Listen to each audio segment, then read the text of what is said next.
អូខេសួស្តីអ្នកនរគ្នាឥឡូវនេះគឺយើងមកធ្វើតាមការសន្យាហើយដែលយើងនឹងធ្វើការស្វែងរកអ្នកឈ្នះចំនួន keyboard នេះចំនួន2គ្រាប់ហើយលក្ខខណ្ឌនៃការលេងជាមួយនឹង contest នេះគឺខ្ញុំបានបញ្ជាក់តាំងពីដើមខែមកគឺអ្នកនរគ្នា share តែងតែ like តែងតែ comment love នៅលើ account TikTok របស់ Magic Dash អញ្ចឹងអ្នកដែលគាត់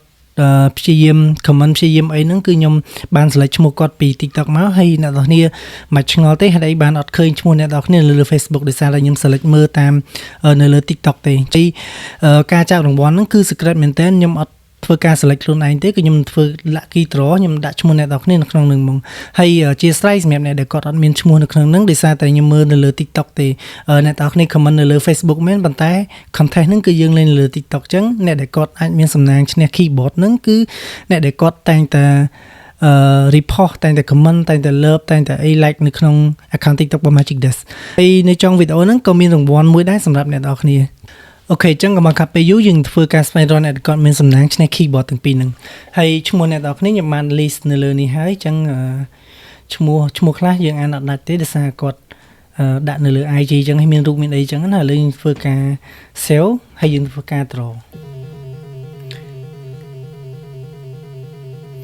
អូខេអញ្ចឹងអ្នកឈ្នះទី1គឺបានទៅលើឈ្មោះនេះ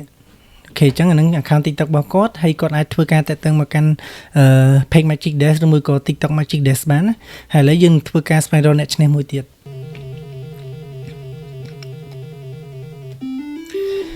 អូខេអ្នកឈ្នះបន្ទាប់ហ្នឹងគឺបានទៅលើ GL នេះគឺ account TikTok របស់គាត់គឺឈ្មោះ GL ហើយមាន emoji អញ្ចឹងអ្នកទាំងពីរអ្នកសូមធ្វើការឆាតមកកាន់ account TikTok របស់ Magic Dash យើងរៀបចំផ្ញើឲ្យបានជូនអញ្ចឹងណាហើយសម្រាប់អ្នកដែលគាត់អត់មានសំណាងជាមួយនឹង giveaway នេះអ្នកនរគ្នាអត់បិទណាយើងនឹងមាន gift មួយទៀតសម្រាប់អ្នកនរគ្នាគឺយើងធ្វើ giveaway ជាមួយនឹងកាសនេះគឺយើងនឹងធ្វើនៅចុងខែនេះដូចគ្នាហើយលក្ខខណ្ឌនោះគឺអ្នកនរគ្នាធ្វើការ share វីដេអូនេះជាមួយនឹង #Magic Dash ហើយ comment mention មិត្តភ័ក្តិអ្នកនរគ្នា3នាក់អញ្ចឹងរង្វាន់រងចាំអ្នកនរគ្នាហើយចូលរួមលេងអ្នកនរគ្នារង្វាន់ហ្នឹងគឺយើងនឹងធ្វើការ